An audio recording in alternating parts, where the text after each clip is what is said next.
Biriniz katlar. Биографияны айтпай айт. Биография кичине кошуп койсоңуз болот. Баштап койсоң болмок. Биринчи теманы билет. Мен ат баштан келдим. Жашым 80'de Cumali Güneşbek. Эми биз эркиндикке чыккандан бери Акаев, Бакиев, Отунбаев, Атамбаев, Соронбаев, андан кийин эми Садыр Жапаров келгенде үмүтүбүз чоң эле. Эми ар бир маселенин тарыхы, бүгүнкү күнү, анан эртеңкиси бар. Мына ушул Кемпироваттын суузу биздики, жер биздики. Эми ушуну өзбектерге белги берип, көз каранды коруш бул өзү тарыхта болбогон нерсе. Ошон үчүн Кемпироватты өзбектер менен сүйлөшөбүзбү, кандай жол мененби суусун, ошол кеткен жерлерди, кеткен ошондон берки тосулган, эми бул эркиндикке чыккан мезгилден бери. Ошондо кеткен, элдин жашоосуна кеткен экономикалык чыгымдарды кошуп туруп, ошол өзбек мамлекетинен талап кылыш керек. Андан кийин анан Кемпироватты пайдалануу жөнүндө андан кийин ал таптакыр башка маселе. Мен ушул айтайын дегеним. Рахмат. Рахмат. Келчи. Урматтуу мекендештер. Мына бүгүн күн ушундай пасмурдуу болгонуна карабастан ушул жерде өтө маанилүү маселе жогорку кеңеште чечилип атат деп ушул жерге бир аз келечекти ойлогон биздин мекендештер, жердештер, ушул шаардагы кайдыгер эмес адамдар келип атат деп ишенем. Мен эмне деп айтар элем? Мына Кемпироват жөнүндө кеп болуп атат да. Кемпироват эмне үчүн ушундай шашылыш ылдам эле кандайдыр бир шарттар менен Өзбекстанга өткөрүп кетип аткандыгына көпчүлүгү кээси түшүнөт, кээси түшүнбөйт дегендей. Мына депутаттардын арасында жакшы мындай Чыңгыз Айдарбековду мен колдоп атам да, мен ошол жигиттин айтып аткандары туура болуп атат да. Өкмөт ары бери баарын алып келип документти өткөрүп берип атат. Анан кечээ күнү өткөрдү, комитеттерде бүгүн фракцияда карап атат имиш, эртең уже заседанияга өткөрөт. Бирок депутаттарга кайрылар элем да, эң биринчи кезекте депутаттар бардыгыңыздар ушул Кыргызстандын жаранысыздар.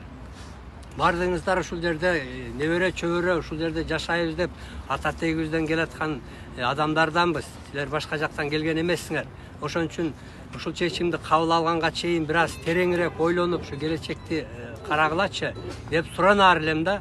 Бул жалпы элдин атынан болбосо, эгерде башкача чечилип ушул Кемпироват өтүп кете турган болсо, анда маселе туруп калат. Биринчи кезекте ушул ар бир каршы добуш берген депутаттарды бул элдин келечегине карабаган өзүнчүл бир башкача деп кайра артка чакырып алуу деген маселесин коюш керек деп ойлойм да. Бул ар бир ушул ошондой депутаттардын аркасындагы шайлоочуларга кайрылар элем. Анан могу талкууланып атканда биринчи кезекте мен оюмча өтө эле мындай туура эмес талкууланып атат. Өзбекстан тарапка мындай көбүрөөк мындай бир адвокаттар көбөйүп кетти. Анан мынау жанагы левобережный деп коет го, сол тараптагы каналды бир эле нерсени мен ушу айткым келет да. Ошол 65-жылдан бери курулбай калган милдеттенмелери бар болчу да, ошонун натыйжасында канча баягы упущенный выгода деп коет эмес, ошону чисто арифметически эсептеп келгенде мына ошол нерсени Өзбекстан өзү милдеттенмелерин аткармайынча бул маселени башташтын да кереги жок болчу бизгечи. Ошон үчүн бир жакшы ошол маселени жакшы түшүнгөн кишилер арабызда бар. Бирок бүгүнкү жогорку кеңештеги өкмөттүн мүчөлөрү ушул даже компенсация деген нерсени түшүндүрүп айта албай отурушат. Ошон үчүн ушул нерсени жакшыраак мындай пикир алышып, ошо кесипкөй кишилер чакырып, ошолор менен обсуждать кылып, анан келе жаткан курултайда, мына как раз ошо курултайда эң биринчи маселе ушул Кемпироват болуш керек. Эң биринчи маселе ошол жака барган ушу делегаттар ишенгибиз келет. Ушу элдин арасынан чыккан, элдин арасынан барган жок дегенде ошолор ушу келечекти ойлойт го деп ишенелик дагы. Ошого чейин чечим кабыл албай, жок дегенде жакшыраак мындай талкуулап алсаңыздар, мен ошону өтүнөм. Мен атым Ниязбек Куланбаев, коомдук ишмер. Келсин. Мен айтайын дегенім, Бишкек шаарынын тургунумун, атым Гүлбарчын, фамилиям Конокчиева. Могул кече эменин жогорку кеңеште каралып атса, Мирзаев айтып атат, бул жерге өзбектер эмгектенген, анан биз карызсыз болуп калабыз, анан мындай тигиндей. Как будто биз аларга карыздай болуп адвокат болуп атат. Тим эле акча төлөнбөй, биз төлөбөй, алар төлөп берип акча кылып адвокат кылып алгандай сүйлөдү. Мен айтарым, бул Советтер Союзунун убагында 65-жылы болгон окуя. Ошондо баардык СССРдин эмеси менен постановление чыгарышып туруп, ошо жака суу жетишпегендигинен чыккан нерсе болгон. 11 айылынбы, 13 айылынбы көчүрүп туруп, ошонун ордуна ошол кемпирабад курулган болчу, 12 айылдын эмеси эсебинен. Ошонун компенсациясын төлөп берүү тууралуу, компенсация тууралуу да Мирзаевдин түшүнүгү такыр бөлөк экен, ал жер менен алмаштыруу деп түшүнөт экен. А бул материальный кеткен ущербтерди восстановить этиге түзүлгөн эме болчу, компенсация болчу. Анын бирөөнү да өзбектер аткарган эмес. Андан кийин 75-жылы Усубалиев алып койгон, алып койгон эмес, ошону жокко чыгарып, токтом чыгарып койгон. Анткени алар өз милдетин аткарган эмес. Буга СССРдин гана акчасы чыккан.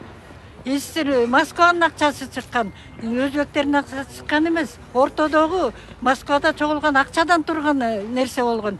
Жер өзүбүздүкү, суда өзүбүздүкү. А эмне үчүн адвокаттар азыр аябай көбөйүп кетти? Эменин жогорку кеңештин теңинен көп адвокат болуп кеттир. Биз эч убакта 1 сантиметр жерибизди бөлөк жерге бербейбиз. Бөлөк элдин 1 сантиметр жерин албайбыз. Принцибибиз бар.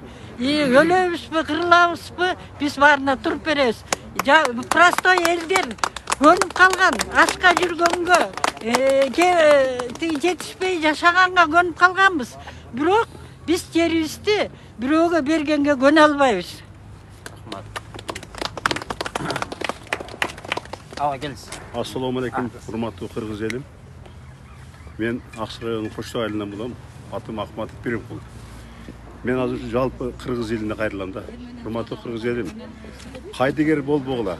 Мына азыр биздин эң кыргызга керектүү башта экинчи суу сактагыч болгон Кемпирабад жерибиз башка өзбек мамлекетине берген турат. Эми урматтуу мынагу жогорку кеңештин депутаттары ошону биз ушу элдин тагдырын чечет, элдин үнүн жеткизет деп шайладык эле. Бирок биздин ойлогондой болбой атат. А жерде мына кече көрүп атабыз, 10 депутат кирип, 4-өө 5-өө чыгып кетти, калганы ошого макулдук берип койду. Эми чын азыр башка элдер, башка адамдар деле ушул азыркы эмнеге кайдыгер болуп атат. Бардыгын ар чакырып кетем, урматтуу элим, урматтуу кыргыздарым. Ушу бүгүнкү неден колдон чыгарбайлы.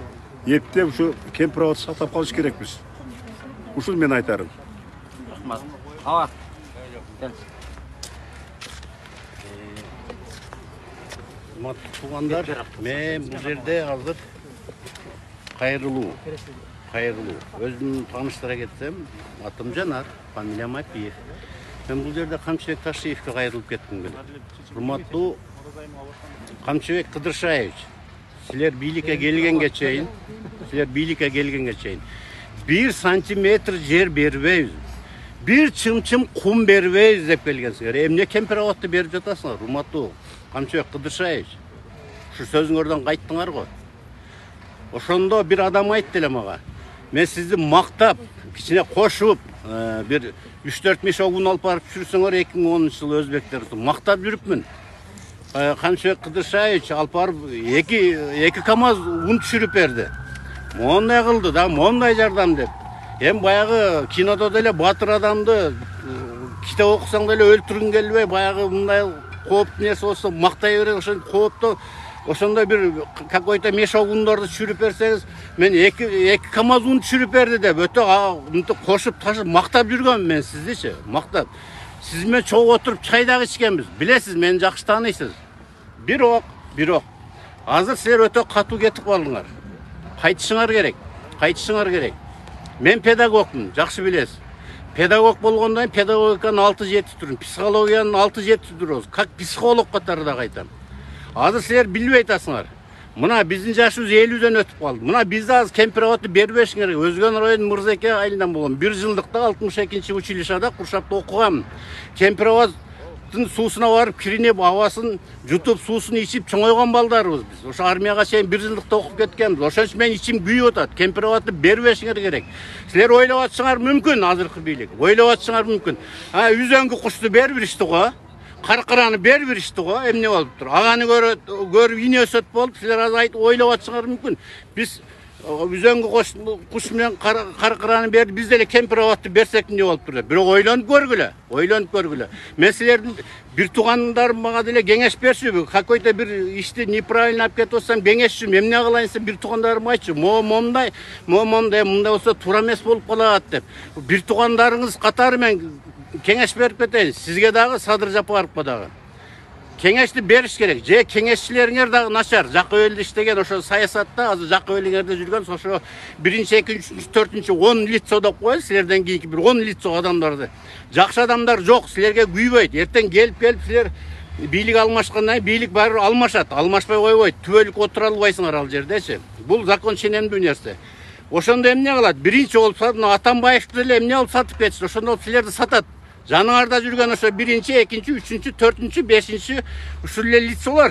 Жаныңарда 3-4 эле лицо ошо 5-чи, 6-чыга жетпей эле. Ошон үчүн силер өзүңөрдү ойлогула. Мен бир туугандарыңар катары кеңеш берип кетейин.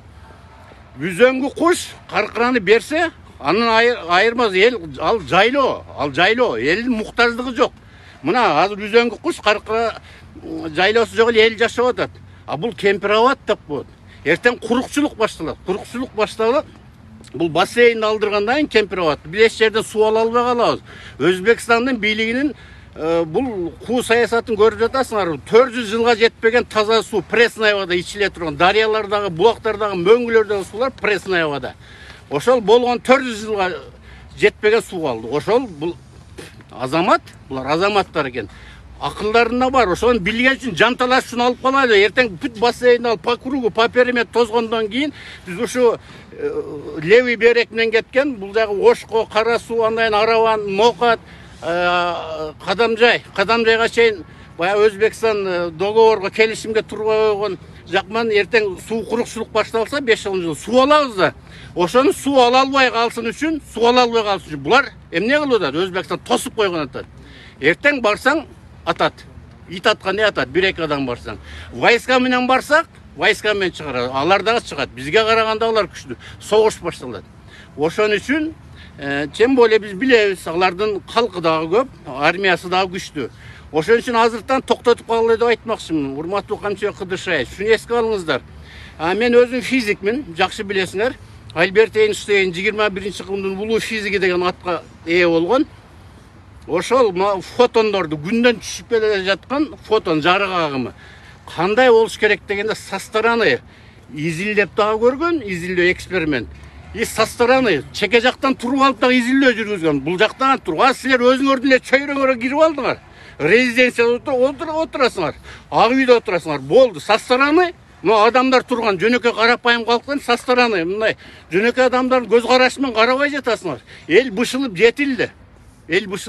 Мен жөнөкөй элдин среднеарифметический адамдардын карапайым калктын ою менен айтып жатам. Мисалы, мен мына жашы 50дөн өтүп калган адамдар турат, башкалар турат.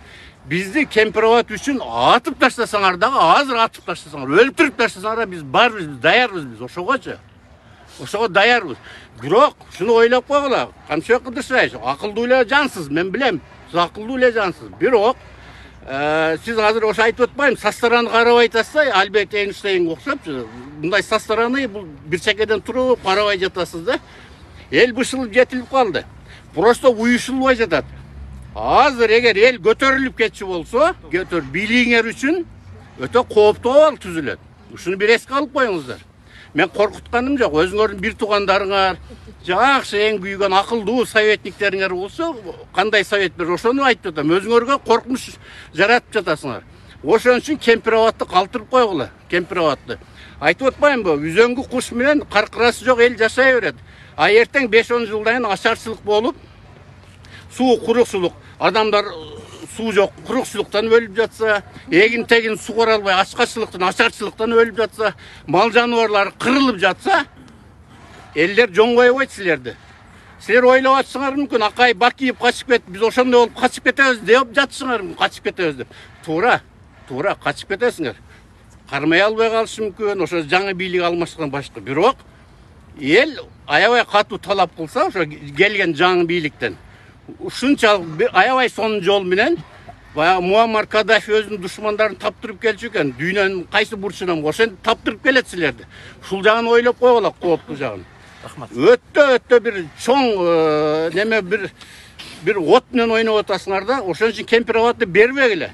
Мына кемпир-абад үчүн, кемпир-абад биз өлүмгө даярбыз. Чынын айтсакчы.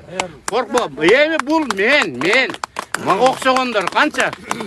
Мен эле орточо, мендей адамдар канча? Менден кыйын адам, мен кыйынмын дебейм, мен бир мындай эле орточо средний адаммын да, средний.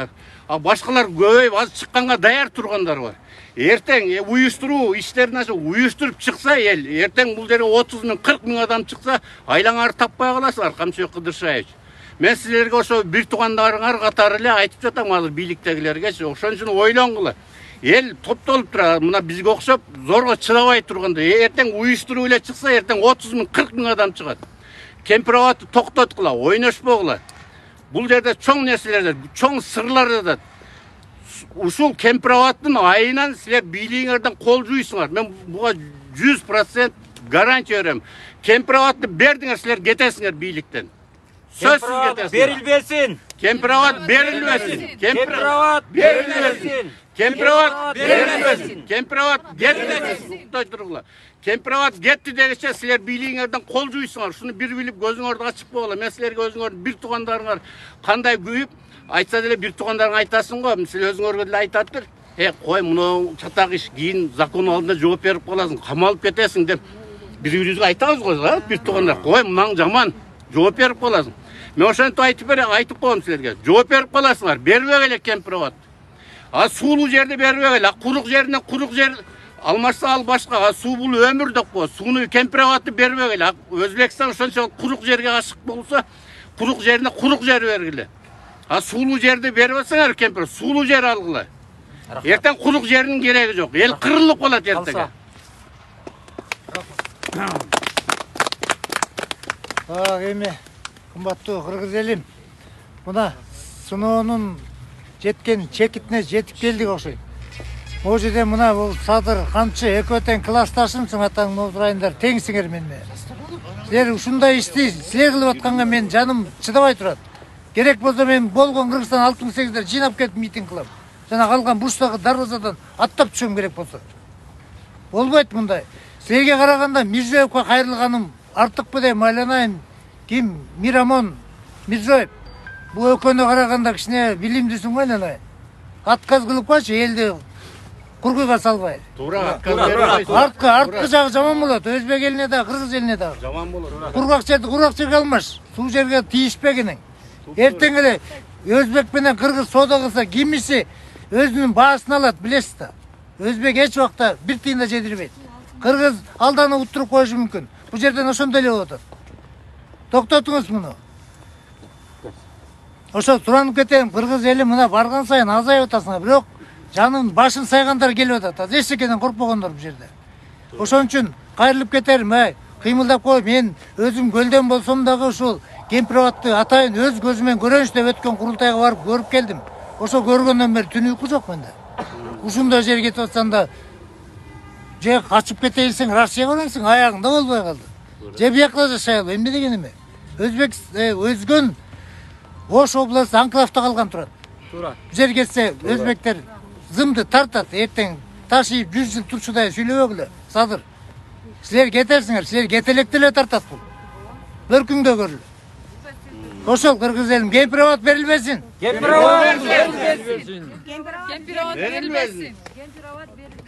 Assalomu alaykum.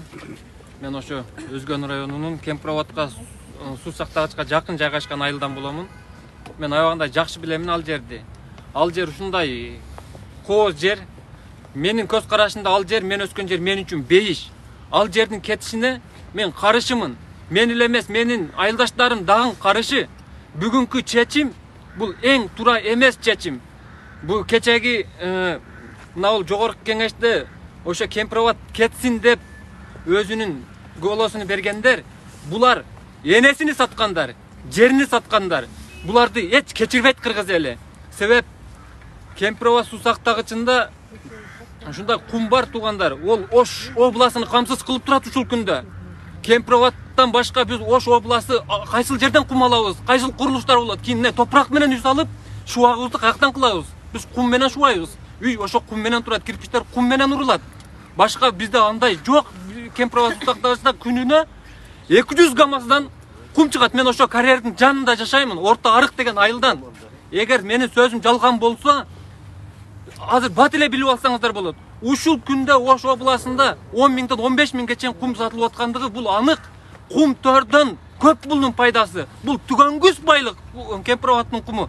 Кум төрдү казып отурса түгөнөт алтыны. Бирок Кемпироводдуку түгөнбөйт. Биздин суубуз курап калбаса, Кемпироводдун куму түгөнбөйт. Ошол жерде биз жашайбыз.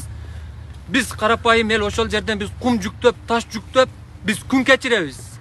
Эгер бул жерге эгер коңшу өлкө ээлик кыла турган болсо, biz 1 gram дагы кум ала албай калат экенбиз.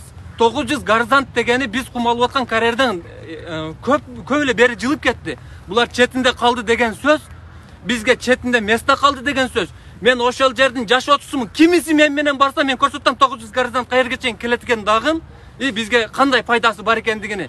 Жоқ, наоборот, bular 99% biz tuttuk degeni 99% utulgandığına. Mına men işendirem, men oşol жердин жашоочусумун. Kalganыңыздарды bilbedim. Mına bирок men oşol жердин жашоочусумун. Mına ol azırkı kelişim. Bul taптакыр Kırgız eline çoң kayra teskerinçe alıp kelgende bizge bul minus keltiret. Bizdin hiç kanday bul jerde bizdin utuguz menin közüme көрүнбөй атат. Kakıragan жердин bizge keregi жоқ.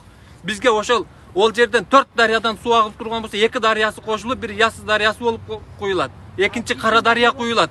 Üçüncü Kurçap daryası. Bul suunun sekundasına ol jerde 1000 degen kub su agıp kirip atat koңшу өлкөгө. Ol koңшу biz kubasına ele algan bolsok, azır 1 litrdi kançadan alıp atабыз azırчы. Men mına Bişkek şaharında kelip, men özüm oşo suunun üstünde жашаймын да. Men üçün bagында emес. Mına bирок azır mına kийинки men Oş oblaсын azır men oşo kuyutamın. Keyin Oş oblası boyunca azır hiç bir жерден kum ала албайт. Келечекте олорго гана кыйын болот. Aka kum berip koyun, aka kum berip koyun жашайт экенбиz да. Ошондой эле болуп атат. Судан куруп калат. Ошондой болот.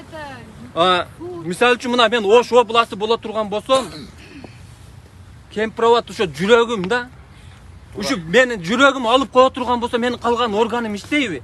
Кудду ушул сыяктуу азыр Кемпироводдун азыр биз Кемпироводду берип кое турган болсок, Ош областында мындан кийин курулуштар токтойт тугандар. Эч кандай өнүгүү, өсүү деген болбойт. Үшөпүлүс Кемпироводдун тегерегинде мына бул ошо Камчыбек Ташиевич жашаган ошо айылды барпыдан түшпөс эле подъемдан түшпөстөн уже Кемпировод башталат. Ошол боюнча бул кара суу менен түгөнөт. Өзгөндүн айланасынан ушундайынан кетет. Кемпировод суу сактагычынын аянты эми бул 5731 гектар жер болгон болсо, бул ошо Кемпировод суу сактагычына гана айланат. Ишенбесеңиздер, караңыздар, ошондой эле айланат. Ал жерден 2-3 жерден ошо аябагандай Кемпировод суу сактагычына биздин Ош Бишкек жибек жолу жакын жайгашкан. Бул келечекте бул коркунуч келтирет деп мен ишенемин. Булар түздөн-түз эле алып келип туруп азыр ошо мен айылыма чейин бунун олар 3 жыл же 4 жыл же 5 жыл 900 горизонтта сууну сактай турган болсо, билбейм биздин айылды каяка көчүрүшүнү. Мен ойлоп атамын, онун таасири сөзсүз түрдө менин айылыма жана менин жакындарыма мага дагы онун залакасы тиет деп мен ошону азыр ойлоп ошону мындай коркунучтамын ошол жагынан. Бул чечимди жок кылганы аябагандай жакшы болот. Бүгүнкү мен бийлик өкүлдөрүнөн суранамын. Урматтуу бийлик өкүлдөрү, урматтуу деген атка татыктуу болуңуздар. Ошо урматтуу гана болуп калыңыздар. Мен эч кандай сиздерге жаман оюм жок. Урматтуу деген сөздүн ээси болуңуздарды мен суранамын. Эгер бүгүн ушул кемпироват ким кете турган болгон болсо, ким ошол кемпироваттын кетишине өзүнүн ыраазычылыгын берип ошол жерди кетсин деген болгон болсо, мен аларды кыргыз элинин чыккынчысы, кыргыз элинин душманы деп билемин. Жерини саткандар бул энесини саткандар деп билемин. Энесини сата турган адамдар деп билемин. Себеп неге? Себеп биз мисалы үчүн ар бир жигит жерини коргобосо, анда ал ким? Мисалы үчүн биздин мынау аялдарыбыз, энелерибиз биз төрөлгөндө Батыр төрөлдү деп биз менен кубанып, алар сүйүнгөн да. Эми биз ошолундай жерди берип койгонго болсок, эртең биз жерди коргой албаган аялдарыбызды, энелерибизди, эжелерибизди биз кантип коргойбуз? Биз ал жер үчүн биз башыбызды саябыз өзгөндүн жигиттери. Менин айылдаштарым азыр аябагандай ачуусу келип турат. Буга чейин биздин аксакалдар иман, мыйзам, тартип токтоткула, бийликтен жакшы гана үмүт кылайлы, Алладан суранайлы деп гана токтотуп келди. Бирок имам, мыйзам, тартип деген нерсени биздин жаштардын пешенесине жазып койгон жери жок. Себеп ол жер биз үчүн ушунчалык кадырлуу. Бүгүнкү ошол жердин кетсин деген депутаттардын, булардын билбейм, ол булар үчүн кадыры жок болгон болсо, биз үчүн кадырлуу ал жер. Эртеби, кечпи биз булардан ошол жерди ким кетсин деген болсо, жаркыраган күн келет. Мен ишенемин. Олар менен биз эсеп китеп кылып алабыз өзгөн жаштары. Мен ишенемин. Кечеги күнү бул бийликти кетсин деп өзгөнгө чыгарып койгондугу үчүн мен 2 күн сурак кылды. Мен ушунчалык жаным ачканы, мен жеримди деп чыксам, мени 2 күн алып барып мен сурак кылышты. Мен кыргыз элинин душманы эмесмин, мен жериме күйдүм. Ошол жердеги мен эң бүгүнкү наразы болуп аткандарым, бүгүнкү күч органдарга наразымын. Себеп ооздоруна түкүрүп койгондой бүгүнкү бийлик. Биз кызматтабыз дейт. Алып барып алып ушундай сурак кылат экен, унутулгуз. Булар менен дагы кыргыз эли эртеби кечпи сүйлөшөт деп мен ишенемин. Биз буга биз чекит коебуз. Биз буга чекит коебуз. Рахмат. Мен сөзүм бүткөн жок. Просто азыр ушунчалык күйүп атамын. Жердин кадырыны, эми мен ошол жердин жашоочусу болуп, мен просто мындай ичимен дүтөп азыр багымда болуп атамын да. Буга чейин өзүм бир топ жылдай четте болдум. Ушундай бир сагынуу багындайларында ушунчалык ичимден күйөт элем, ошол жерлерди сагынат элем. Менин өскөн жерим мен үчүн бейиш. Мен келип, мен Москвадан келгенден кийин мен айылымдын үстүнөн чыгып, мен ошол жерлерге барып, мен ошол жерлерди мындай айланып чыгып көрүп, мен ушундай кооз жерде мен жашаймын деп мен өзүмө багында кылган элем, сугунтанган элем. Себеп менин өскөн жерим, мына биз туугандар, өзгөн элинин боштугудан эмес, ак көңүлдүгүдөн пайдаланып атат бул бийлик. Коркутуп атат. Ким баш көтөргөн болсо, аны алып барып сурак кылып атат. Белини бүктөп, тизесини жерге тийгизгенге аракет кылып атат бул бийлик. Бирок биз сынбайбыз. Биз курчуйбуз кайра тескеринче. Себеп мен өскөн жер менин жерим, бу менин мекеним. Себеп мен ушу алыстан туруп бир ошо Москвадан туруп ушу сагынычтан өзүм жериме жаздым эле да. Бир топ жыл алдын 2014-2015 жылдары жаздым эле. Ушунчалык айылымды көргүм келип, бирок шартка байланыштуу келе албаймын. Өскөн жеримди сагынамын. Өлкөбүздүн эң өзгөн жери, өзгөчө ак көңүл биз жак эли.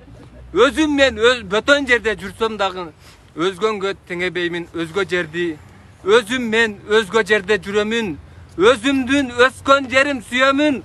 Өзгөлөр өзгөн жерин танысın деп өрттөнүп өчпөс оттой күйөмүн. Өзөгүм темирден катуу бекем. Özgö жердин азабына туруктуш бердим нечен. Өзүндүн өскөн жерим өзгөнүмдү. Özgö жерде жүргөнүмө өкүнбөймүн. Өскөн жерим кадырыңды билдим бекен. Өзгө жерде көрдүм көп коз жайды. Өскөн жерим бул сулулук алдыңдагы бир чекең. Өстүргөн өскөн жерим экинченем. Өзүңөн чыга берсин эр азамат. Өлкөсүн өскөн жерин балай билген. Өзгөчө Deyip oldu. Sabır bul. Bir minut депутаттарға қайрылып кетейін. Ертең кеш болып қалбасын. Урматтуу депутаттар, көріп отасыңар. Белоруссияның парламентін көріп отасыңар. Украинаның Верховный Радасын көріп отасыңар. Тура эмес чечим чыгарганда эл топтолуп чыгып, депутаттардын бети башын жарып, токмоктоп алып барып мусорный ящикке салып коюп атышат.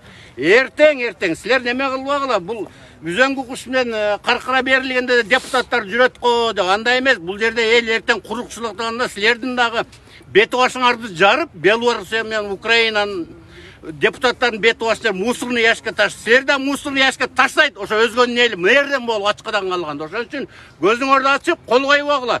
Иши жок калсаңар, көп болсо 2 жыл иши жок каласыңар. Арызыңарды жазып, лучше депутат таштап кеткиле, зато семьяңар менен өмүр бою чогуу болосуңар. Туура. Кымбаттуу депутаттар, сиздер асыр жаштардын сүйлөгөн сөздөрүн уктуңуздар. Мекенин сүйүнбөгөн адам болбойт. Карыган кемпир, мен да сүйөм. Карыган абышка кемпирлердин баары сүйөт мекенин. Анткени биздин аркабыздан небере чөйрөлөрүбүз калат. Ошолорго биздин тынчтыгы, мекендин тынчтыгы, бүтүндүгү керек биз үчүн. Бир жолу биз кыйналдык. Мына кыйналып атабыз. Кыйналгандан коркпойбуз. Бирок аркабыздагы балдардын кыйналганын көргүбүз келбейт. Ал убакта биз жок болобуз. Ошон үчүн депутаттар ойлонгула. Силер жалаң Кыргызстанды нөлгө түшүргөн силерсиңер. Бекер айлык аласыңар, иштебей отур. 4-5 иштейсиңер, калганыңар 120 отурдуңар. Баары менчиктеп алган жана Раушан жүрөт кыйкырып өкүрүп. Биз Мадумаров, Раушан сыяктууларга эчтеке деп кармасаңар, эчтеке деп айтпайбыз. Бирок жаштарды кармасаңар, ушу территория үчүн кармасаңар, биз жаныбызды бергенге кудуретибиз жетет. Биз өмүрүбүз үчүн коркпойбуз. Биз карыган кемпирлербиз. Карыган абышка кемпирлер. Бирде калса ким калды? Детсаттын балдары калды, мектептин балдары калды, милиция калды, пенсионерлер калды, анан жогорку кеңеш калды. Башка ким калды? Балдарыбыздын баары тентип көрүнгөн жерде келип атат. Ай сайын өлгөн өлүктөрүн алып атышат элдер. Элдин чыдоосу чыгып кетти. Садыр Нуркожоев, биздин үмүтүбүз сизде болгон. Сиздиге биз бирөөлөр жаман айтса жүрөгүбүз ооручу. Эми сиз элге каршы чыкпаңыз. Ушул жерлерди бербегенге аракет кылыңыз. Биз сизден дагы эле болсо суранабыз. Анан кийин эмне үчүн байлар ушунчалык көп, эмне үчүн элдер тентийт? Ал балдарыбыз тентип кетсе, бывший чоңдордун балдары келип орун алып иштеп атышат, же иштерин түшүнбөйт, же эчтекесин түшүнүшпөйт. Эмне үчүн ушундай акыбалга жеткирдиңер элди? Эмне үчүн ушу көрүнгөн шаарларга базарларды ачып, көрүнгөн шаарларга тиги үйлөрдү алып, дачный эмелерди, үйлөрдү алып, баардык байлыгыңарды чет мамлекеттерге, банктарга салып атасыңар. Эмне үчүн өзүбүздүн банкка салып, завод, фабрика ачпайсыңар? Бизге силердин чет мамлекетсеге кайса кембагалдар бар үчүн силер ошентип байып атасыңар. Ошолордун эсебинен. Пожалуйста, токтоткула. Одан чыгып кетти. Өзгөчө биз союздун жашоосун көргөн кишилербиз. Байлар эмне, адамгерчилик эмне айырмасын жакшы билебиз. Эсирип бүттүңөр силер. Тынчтангыла да тынч кармап тоногонуңарды коюп, банкты алып келип өзүбүзгө салгыла, өзүбүзгө фабриканы ачкыла, биздин жаштарыбыз орунда иштесин. Рахмат. Саламатсыздар. Урматтуу Facebook колдонуучулар, ушул түз эфирди карап аткан жарандар. Мына бүгүн өзүңөр көрүп тургандай, Бишкекте жаан-чачын болуп атат, кар жаап атат, суук болуп атат. Бирок ошого карабастан, бул жерде патриот жарандар, мына агалар, энелер, инелер, кыздар баарыбыз замандаштар. Ошо кемпирабад берилбесинде баарыбыз ушул жерде келип турабыз. Бизге могул күндүн суугу силер үйүңөрдө жаткан сыяктуу бизге эле таасир берет. Бизди бул жакка түртүп чыгарып аткан күч эмне? Мекең болгон сүйүү, болгон айырмабыз силерден ошол эле. Эгер мекең болгон сүйүүңөр болсо, биздин туулган жерибиз кетпесин, ичип аткан суубуз кетпесин десеңер, баарыңарды ушул жерден күтөбүз. Ушул жерге келип баарыңар биримдикте турушуңар керек. Ал эми суу боюнча айта турган болсок, кыргыз эли элгертен калган сөз бар. Суу сыйлаган зор болот, суу кордогон кор болот деген. Бүгүнкү күндө суусун кор кылган дүйнөдө силерден ашкан, биздин чоңдордон ашкан, мындай бир итчилик кылган адамдар болбоптур. Бүгүнкү күндө дүйнөдө силер жанагы жер шарынын глобусун карай турган болсоңор, толуп турган суунун 98% ичүүгө жараксыз суулар болуп эсептелет. Анын ичинен 2 гана проценти жарактуу ичкенге. Ошол 2%-тин ичинен 1 миллиард адам бүгүнкү күндө ичер таза сууга жетпей отурат. Анда биз кайсы ресурска сууну кордоп отурабыз бүгүн туугандар? Мындай нерселерге маани буруш керек. Эгерде биз бул суу бүгүнкү күндө кемпирабадты бере турган болсок, биз сууга болгон өсүн ресурстар жоготобуз. Мына Орто Токай суу сактыгыча кетип атат. Тиги Кадамжайда болсо Чечме булагы кетип атат. Ал жерден да 100 миң деген адамдардын тагдыры чечилген турат. Мына ушундай сууларыбыздын баарын Нуркожоевич, вице-президент Камчыбек Кадыршаевич, жана биздин депутаттар баарыңардын атыңарды бу жерде атап айтыштын эч кандай кажети деле жок. Болгону бүгүнкү күндө биздин жерлерибизди, сууларыбызды кетирсеңер, эртең тарых алдында, эл алдында сөзсүз түрдө жооп бересиңер. Бул биздин эл алдында айта турган сөзүбүз. Биз билебиз, бир учурда Акаев деген адам болгон, азуусун асманга билеп турган, айга билеп турган. Андан кийин Бакиев деген адамды көргөнбүз. Чыканагына чейин мындай канга матырган адам болгон. Бүгүн кайда ал адамдар? Өзүңөр жакшы билесиңер. Бирөө мамлекетине келе албай, баласын жоготуп Москвада отурат. Бирөө шүмшүйүп бияка келе албай, экинчи катыны менен Белоруссияда шүмшүйүп отурат. Же ошол күндү көргүңөр келип атабы? Андан кийинки Атамбаев деген адамды билесиңер. Кандай күндөрдү алып барды эле? Биздин керек болсо элди чыгарбай, биртике Саруу элин эки ягынан блокировать этип, бүт дүйнө жүзүнө Саруу элин террорист кылып көрсөткөн Атамбаев бүгүнкү күндө өзү террорист болуп түрмөнүн түбүндө жатат. Эл менен ойнобогула, улуу урматтуулар. Силер бүгүн элге кысым көрсөтүп, өзгөндүн активисттерин басмырлап, башка жерден чыккан активисттерди басмырлап, ар кандай кутум уюштуруп, жалган жала менен камап кетүү менен силер маселени чече албайсыңар. Балким чечерсиңер, бир күнгө чечесиңер, 2 күн чечесиңер, үчүнчүгү сөзсүз жооп бересиңер. Эми туугандар, жалпы өзүн саясий активистмин деп жүргөн, патриотмун деп жүргөн, мен кыргызмын деп жүргөн, кыргыз эл үчүн кызмат кылам деп жүргөн, улуу кичүү болобу, кызы эркеги болобу, баарыңарга ушул жерде түз кайрылуу кылып коеюн. Көңүл буруп угуп коюңуздар. Биз буга чейин канчалаган жерлерибизди тартырып келдик. Четинен санабай эле кол, биринчиси, экинчиси, үчүнчүсү, төртүнчүсү, ортодо кыпчылган Роза Отунбаева деген временный самозванка президент. Адагы таластын жерин, бу жерде чүйдүн жерлерин тартырып ийген. Ошол кезде дагы мына кийинки могул действующий президенттин учурунда көп жерлерибиз кетип атат. Бирок ар дайым ушундай азгандай группа чыгабыз, кыйкырабыз, деп плакат көтөрөбүз. Андан ары эмне болуп атат? Биздин үнүбүз Кудайга жетсе жетип атат, бирок булардын кулагына жеткен жок. Булардын жүрөгүнө жеткен жок. Себеби эмнеде? Себеп биздин арабыздын баарыбызды бөлүп таштаган. Бирөөбүздү батышчыл, бирөөбүздү америкос, бирөөбүздү динчил, бирөөбүздү кулчул, бирөөбүздү теңирчил, бирөөбүздү башка шаманчыл туруп чачыратып таштаган.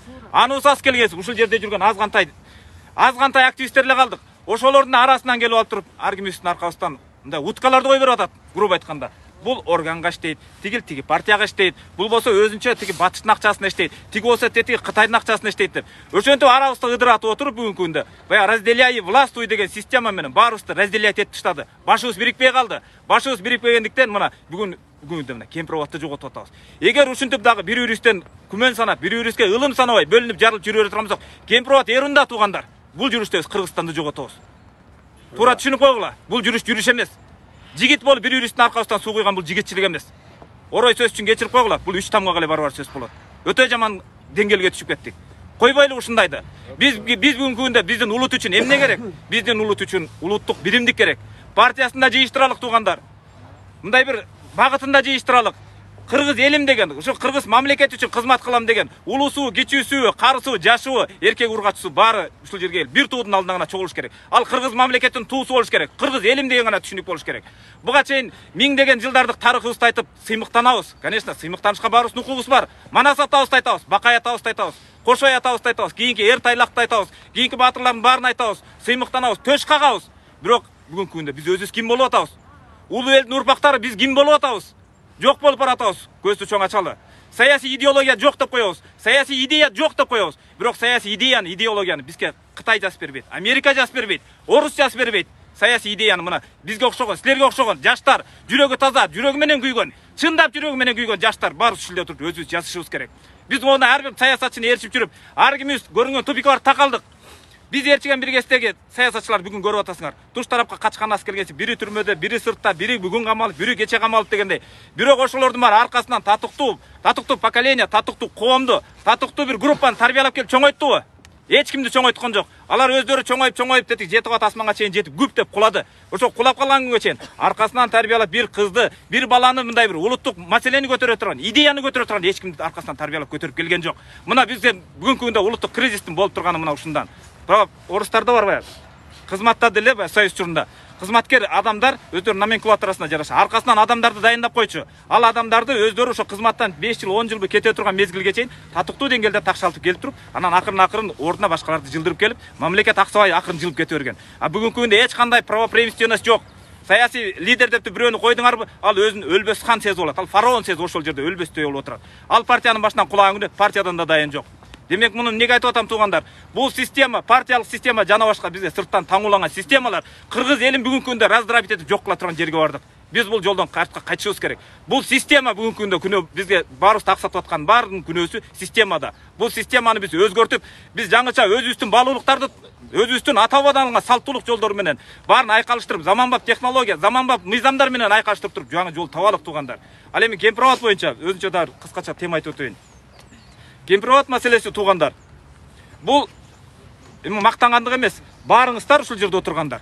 Ошол эле президент Садыр Жапаровтан, ошол эле вице-премьер болуп жүргөн Камчыбек Ташиевден, ошол эле жанагы Бөрүбаев Назаралы деген бир дагы чөө чалыш аксакал бар. Ошолордун баарынан кем калбайсыңар аксакалдар. Баарыбыз жакшы билебиз. Же ичиңерде мындай шегиңер барбы? Жакшы билбейбиз деген. Кааласаңар том барактарды көрсөтөлү. Биз булардан кем калбаган деңгээлде билебиз. А эмне үчүн анда булардын бүгүнкү күндө биздин жерлерди сатып атса эле ушинтип наалып кайгырып ар кайсы жерде отура беришибиз керек. Токтот деп айтышыбыз керек. Могунай кыймылыңар токтоткула. Токтотпойсуңар эртең элдин каарына каласыңар дешибиз керек. Кемпир-Абад берилбесин, токтотулсун. Бул маселеге толугу менен мораторий жарыялансын дагы. Кемпир-Абад маселеси мындан ары эч кандай көтөрүлбөсүн. Кемпир-Абад биздики. Кемпир-Абад берилбейт. Кемпир-Абад берилбейт. Молодец. Урматтуу мекендештер, мына кече күндөн баштап бүгүн эртең парламентте Кемпир-Абадтын ратификация тагдыры чечиле турган болуп атат. Кемпир-Абад мыйзамдуу, талашсыз кыргыздын жери экенин баарыбыз билебиз, түшүнөбүз. Бирок бийлик эмне деп атат? Ошону талаштуу жерлерге аралаштырып, чалма кейин чаташтырып, аралаштырып, бүтүндөй өзүбүздүн мыйзамдуу жерибизди өткөрүп берип атат. Бул эң туура эмес, чоң катачылык. Урматтуу мекендештер, бүгүнкү күндө силер бүгүн айтышыңар керек. Ар бир шайлаган депутатыңа токтоткон, Кемпир-Абадты алып калгын деп айтышыңар керек. Ар бир бул жерге келбеген дагы урматтуу мекендештер, силерге кайрылабыз. Анткени бүгүн айтпасак, эртең кеч болуп калат. Кемпир-Абад калыш керек. Кемпир-Абад мыйзамдуу биздин талашсыз жерибиз. Талаштуу жерлер менен чаташтырбагыла, урматтуу депутаттар. Эгерде туура эмес чечим чыгарсаңар, тарыхта силер каргаша аттуу каласыңар. Урматтуу койдуңуз. Урматтуу кыргыз элим, бүгүн ойгон болсок, эртең биз кул болуп ойгонобуз. Бүгүн биз чындыкты айтып, өлгөн артык, кул болуп, дудук болуп жаткандан көрө. Дудук болбо кыргызым. Бүгүн айтып кал, эртең кеч болуп калат. Кемпир-Абад калсын, Кемпир-Абад берилбесин. Урматтуу депутат, ойлон. Ар бириңи ойлон. Кемпир-Абад мыйзамдуу, талашсыз биздин жер, кыргыздын жери калыш керек.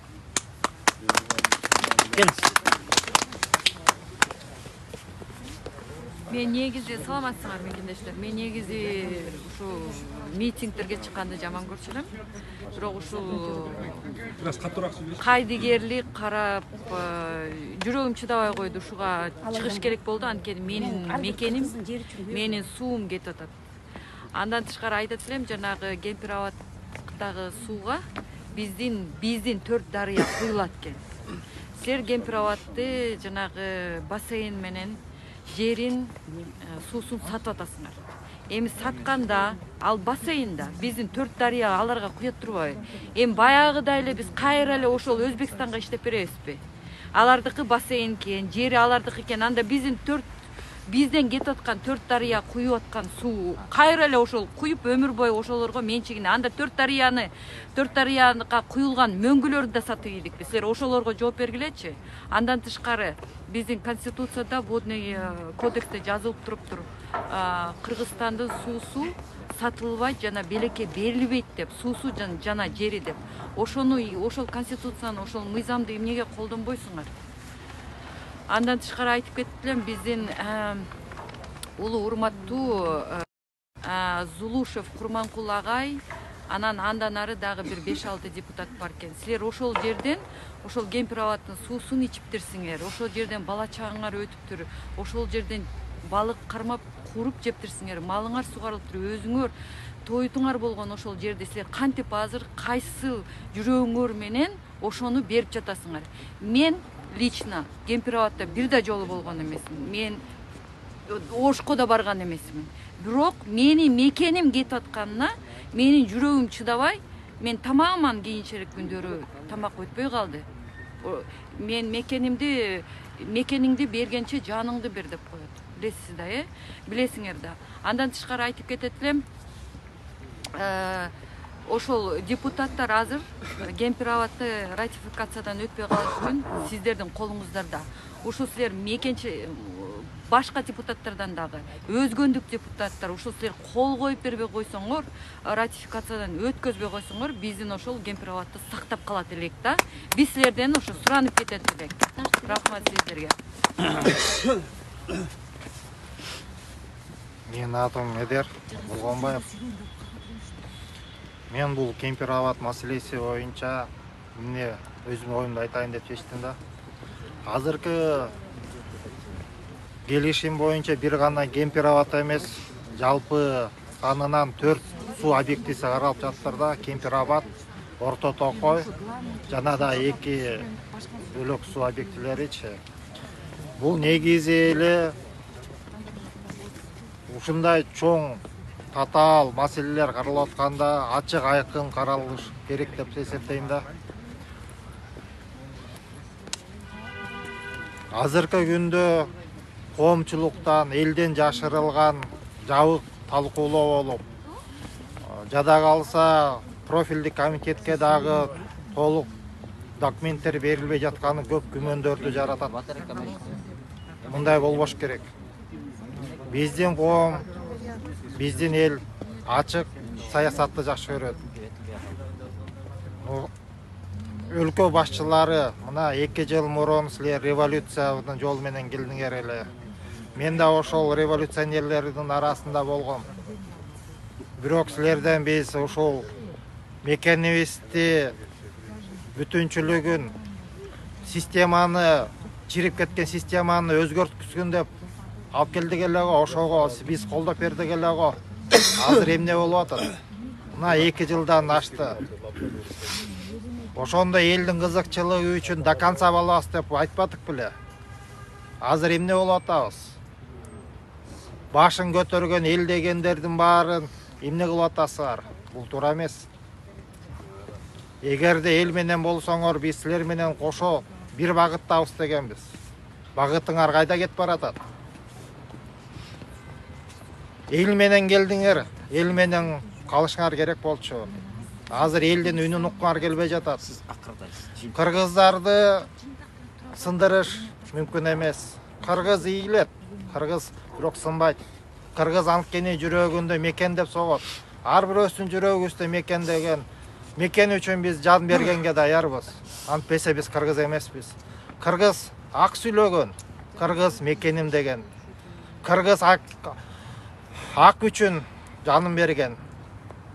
Андай туура болбойт. Биз деген эгерде ар бирөөбүз акчага сатылсак, ар бирөөбүз мекенибиздин кызыкчылыгы эмес, өзүбүздүн тынччылыгыбыздын, өзүбүздүн көмөчүбүзгө гөл тарсак, анда мекен ким болот? Анда кыргыз ким болот? Биз анда кыргыз эмеспиз. Кыргыз деген касиетке толук жетиш керек. садыраба мен да түптөн болом. Мен сизден иниңиз болом. Бирок бул кетишиңиз туура эмес. Абдан туура эмес. Ар бир жер бул биздин мекенебиз. Өзгөн болобу, баткен болобу, Каркыра болобу, бардыгы бул биздин мекенибиз. Мекенибиз үчүн биз баарына чыдайбыз. Биз баарына турабыз. Силердин азыр Кемпир-Абадты маселени чечип атабыз. Чек араны чечип атасыз. Туура, маселе чечилиш керек. Бирок биз азыркы учурда маселе чече турган акыбалда эмеспиз. Азыр биз күчүбүз жок. Биз экономикалык дагы, саясий дагы, аскерий дагы мүмкүнчүлүгүбүз жок. Буну азыр чече турган маал эмес болчу. Ушунчалык эле чечкер келсе, эл менен акылдашып, бул көп жылдык чоң иш аракет болчу. Буну жашырын жаап алып чечкенге бул эл макул болбойт. Биз андайга туруш, биз ага мүмкүнчүлүк бербейбиз. Ооба, силер азыр күчкө салып өткөзүшүңөр керек. Бирок кыргызды силер сындыра албайсыңар. Биз билебиз да эми кандай алдыда эмне күтүп атканын. Бетеге келет, бел калат дейт. Бетеге кетет, жер калат дейт. Азыр биз 3 жолу башыбыздан төңкөрүштү өткөздүк. Бирок 3 жолу мафиялык система бизди алдап кетти, революционерлерди. 3 жолу өздөрүнүн мафиозниктерди коюп алып, арттарын чукутпай баары жашырын болду. Эмкиси болсо дагы мүмкүн алдатабыз. Дагы мафиозниккелер. Анткени биз билип атабыз, оппозициядагылар деле бул мафия. Бирок акыры жүрүп таза бийлик келет. Эл деген жүрөкүн берген кишилер келет. Таза кишилер келгенде ошондо жооп бересиңер. Бардыгы үчүн жооп бересиңер. 30 жылда эмне бергениңерди, эмне жегениңерди баарын жооп бересиңер. Мен үчүн жооп бербейсиңер. Бирок эл таза сот системасын түзүп алат. Ошол сот системасы силердин ар бирөөңөрдөн сурайт. Азыр силер акчагабы же коркконуңарга, баарыңарга кол коюп беришиңер мүмкүн. Бирок сурап турган, жооп бере турганда күн келет. Келет ал. Силер качып кетебиз деп ойлой качасыңар. Бирок ал жетпей алат деген сөз жок. Бардыгына жетет. Анткени система кечпи, эртеби туура система өзгөрүлөт. Ошондо ар бирөөбүз, мен дагы жооп берем. Ар бир киши жооп берет. Анан дагы мен муну айтайын дегеним, азыркы Кемпир-Абадтын кетиши бул чоң стратегиялык коопсуздук жагынан катачылык. Мен силерди офицер катары офицерлерге кайрылып коеюн. Жолдош офицерлер, силер билесиңер, дөңгөчтү эмне менен жарарын, шына менен жарат. Биздин азыр территориясында анклав деген 2 чоң шына бар. Бир шынага таянып, тажиктер 2 жылдан бери кол салып атат. Эгерде биз 3-чү шынаны кактырсак, анда келечекте чоң өзүбүзгө өзүбүз эң кооптуу маселени жайактабыз. Биз деген азыр 2 жыл тажиктер разведка боюм эле жүргүздү. Азыр деген булар эрдемсип турган учуру. Азырда жерибизди ушундай берсек, анда буларга биз дем, күч, шыкак беребиз. Анда эмне болот? Анда деген биз ошол ким кол коюп берип, ким ошонун баарына бергендин баары күнөөлүү болот ошо согуш чыкса. Эл журт, балдарыңар кетет согушка, согуш чыкса. Азыр силер жылуу жерден отуруп, беймарал отурасыңар. Бирок бул туура эмес. Бул туура эмес. Кайдыгерликтин түбү шор болот. Шорлоп каласыңар. Ач көздү. Мен да бүтө элекмин, азыр бүтүрөйүн. Ошондуктан мен айтайын, офицерлер, силер деген мекенимди коргойм деп ант бергенсиңер, присяганы. Ошону унутпагыла. Депутаттар, силер да ант бергенсиңер, министрликте. Мен да госслужбада иштегем. Каттыраак сүйлөсөң, Президентке жана биздин бийликтерге кайрылат элем. Биз дегиле кыргыз эли каршыбыз мындай чечимдерге. Кемпир-Абад биздики, ал суу маселеси аябай бул баалуу. даже суу үчүн элдер мисалы Дубайда бул суу деген нерсе аябай баалуу да, алтын менен дагы бул уже биз кайтара албайбыз. Анан ойлонгула, мындай айтат эмеспи кыргызда, жети өлчөп бир кес дейт. Ошо депутаттарга кайрылат элем. Ратификациялаудун алдында ошону кабыл кылбагыла. Биз каршыбыз. Просто элди көтөрүшкө ушинтип туура келтирмей болдуңар. Элди көтөрүүлүүгө, потому что бул деген биз жерибиз үчүн, элибиз үчүн, ушул ата бабабыздан калган жерлерди сактап калалы деп аракет кылып атабыз. Ошондой эле ошон үчүн биз силерди вот властька өзүбүз тамдаган, эл тамдаган, шайланган болсоңор, патриот адамдар болсоңор, кыргыз элин сактап калгыла, жана жерин сактап калгыла. Биз ошон үчүн силерге ишенген үчүн ушул властька алып келдик. Элдин талабын аткарууга милдеттүүсүңөр. Жооп бересиңер. Бул бардык кылган иш аракеттериңерге жооп бересиңер. Ошол мен айтарым. Рахмат. Assalomu alaykum, hurmatli Qirg'iz elim. Qirg'iz eli. Biz men aytarım o'sha Kempirovod masalasi bo'yicha. Sizlar buna jog'or kengashga aytayin. Har bir protokoldan har bir suylamiga ma'ni berib, anan keyin bir reaksiya qilib, anan keyin bir qo'ldo'g'a qilach. Sizlarga el urg'otaverib, o'sha el ham tajab bitdi. Sizlarga urg'otsaq uqbaydi ekansizlar. Sizlarga yurakdan aytaylik.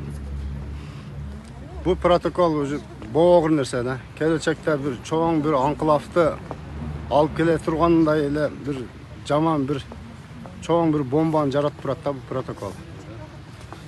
Endi men sizlarga aytarim. Atamboyev bir botirni jaratib ketdi. Raim Suravagan, Zabor Sekirbergen, Shimi ayrilib olgan bir botirni jaratib ketdi. Hozirgilar endi mingdegan botirlarni jaratib olib, qacharga joyinglar topmay qolag'lar. Aq jeringlardan batpay жүрбөгүлөр, o'z mekeninglarga. Sizlardan urganib oldi bizning Qirg'iz el. Qayoqqa qolsa ham olib kelib qamab qo'yishdi-chi. To'xtatqila, PR ishinglarni to'xtatqila, yurakdan ish qilg'ila, bir-biringlar bilan aql bilan ish qilg'ila. Rahmat.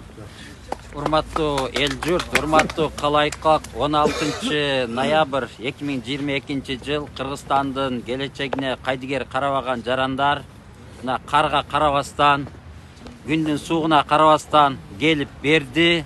Мен дагы бир рет айтып кетерим. Сооронбай Шариповичтин учурунда 16 январь күнү аксакал келиңиз теңшо. Үшүп жана түрмөдө зек болуп жаткан Садыр Нуркожоевичти алып чыксак эле Кыргызстанды өнүктүрөт деп ойлодук элек. Бирок Садыр Жапаров Кыргызстандын балансындагы жерди калп эле шылтоо менен берген, бул туура эмес. Мага чейинки мына өзгөндүк туугандар ошол жерде жашап өскөн жерибиздеги сууну, өзүбүздүн жерибиздеги кумду чогуу иштетебиз деп калп эле 9-горизонтко чейин деп ал жер сиз вечный эмес. Садыр Нуркожоевич кеткенден кийин аны тосуп алышат. Ага биздин мээбиз жетет. Биз даканса эмеспиз. Мен даканса болбой калгам. Мен тоок мээ эмесмин. Мен тоок мээ болбой калдым. Ошондуктан Кыргызстан келечегине кайдыгер карабаган жарандар эртең саат 1-ден мөөнөт митинг уланат Максим Горький паркында. Эртең саат 1-ден саат 3-кө чейин мен Кыргызстан келечегине кайдыгер карабайм деген жарандар келиңиздер. Жанагы телефондун артынан туруп комментарий жазган айбандар, силер ошентип жазып отура бериңиздер. Силердин комментарий удалить этилет. Силер фейксиңер, адам эмессиңер силер. Ошондуктан бүгүнкү мирный митинг, тынчтык митинги бүгүн ушу менен аяктайт. Кемпировод берилбесин. Активисттер келгиле. Эртең активисттер Жогорку кеңеш боюнча айтып коеюн, жогорку кеңеш боюнча 90-дун ичинде бир 70-дей, 75-дей тооктор бар экен. Ошол тоокторго кайрылат элем. Мейли мен жоопкерчилик алайын ушу Кемпировод үчүн. Камчы Ташев менен Садырдын колуну карабагыла. Силер Кыргызстан эртеңки күнүнү карагыңыздар. Эртең күн келет, силер жоопкерчилик тартыласыңар. Бул менен калбайт мынтипчи. Бул уже үзөңгү куш эмес, бул уже каркыр эмес. Бул кемпироват. Кемпир кылабыз силерди. Кемпир болосуңар. Ушуну эстеп алыңыздар. Бул жерде эл жашайт. Эл жашайт. Азаматтары бар бул жерде. Кемпироват берилбесин. Эртең саат 1-ден 3-кө чейин ушул жерде чогулабыз. Анан Facebook эмелерден, баракчаларыбыздан, WhatsApp группалардан айтабыз, жогорку кеңеште саат канчада караларын. Көңүл буруп коюңуздарга рахмат. Кайдыгер болбой келгиле барыңар эртеге. Кемпироват берилбейт. Кемпироват берилбейт. Кемпироват берилбейт. Кемпироват берилбейт. Кемпироват берилбейт. Кемпироват берилбейт. Кыргыз элим дагы бир немени айтып кетет элем. Суу бир максимум 10 жылдан кийин кымбаттайт. Ошондо суунун башында кайсыл өлкө турса, ошол бийлик ошонун колуна келет да. Суунун башында турган өлкөнүн колуна келет бийлик. Байлык да ошонукуна. Анткени деген нефть уже все. Нефть бүт эле өлкөлөрдө бар. Биздикинде суу, эч кимдикинде жок. Андан тышкары азыр электромобилдер чыгып атат. Бүт ошол именно электроэнергия керек болуп аткан. Бизге суу керек. Суу кымбаттайт көрөсүңөр. Азыр эле свет өчүп баштады. Суу кымбаттаса, анда ойлой бербей эмне болот экен. Если биз суунун башында турсак, биз 10 жылдан кийин биз бай өлкө болобуз. Ошол. Рахмат. Урматтуу мекендештер, аксакалыбыз бата берип койсун. Келгиле. Келгиле. Аксакал киши бата берип атат. Кыргызда бир жакшы сөз бар. Ел башы болчакты суу башы бол дейт. Садыр сенин артыңдан сени колдоп Нуркожо Азим менен кошо жүрдүк эле. Жетиги Ырбаштан келаткан жолду тостук элек. Андан кийин апанга аш болгондо мен барып топурак салдым эле. Садыр, Камчыбек, сен тетиги Жалал-Абадтын жанындагы жанагы эмне деген жерде? Өйдө көтөрүлгөндөгү. Кампа. Кампа деген жерде сен нар жакта өзбектердин арасында көйнөкчөн жүрдүң эле, баатырлыгыңды көрсөтүп. Sen bugün ne oldun? Kamçıbek, sen bu işten gayret tart, Sadır aylanayın. Ökөңө bata vereyim, Kırgız elinin atından. Erteң жогорку кеңеште караганда силер кол кой деп мажбурласаңар, анда силер мурунку биздин качып кеткен, дагы сатылган, дагы камалып жаткан президенттин кейпин кийбегиле. Ошон үчүн силерге бата, могу эл журттун атынан бата. Ак жолуңар ачылсын, Кемпироватты эч кимге бербегиле. Аткандарга каргыш. Аралаштырсыздар. Женшам аралаштыр. Каалоо болду, куттуктоо болду, чыкпай калсын. Албетте. Жакшы ниет, жакшы үмүт, жакшы ырыс. Урматтуу мекендештер, эртең 17 ноябрда жогорку кеңеште делимитация иштери боюнча комиссиянын чыгарган чечими мыйзам долбоору болуп жогорку кеңешке кирет. Кече комитеттен өткөн, канчалык баягы кворум жок болсо дагы мыйзам бузуулар менен чечим кабыл алынган билесиздер. Эртең эми ушул эле тебелеп тепсөлөр менен мыйзам бузуулар менен жогорку кеңештин сессиясынан дагы кабыл алынышы каралууда, күтүлүүдө.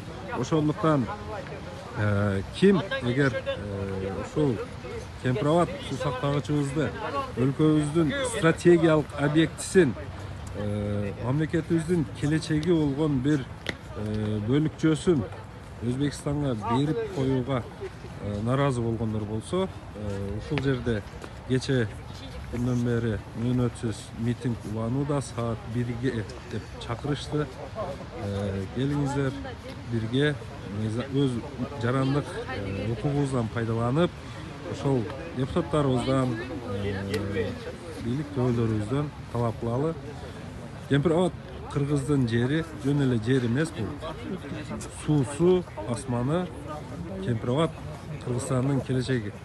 Ошондуктан келиңиздер баарыбыз биргеликте кыргыз жер сууларынын ээси кыргыз эли болгондон кийин эл биргеликте туруп ушул чечимден кайтуусун биргеликте талап кылалы.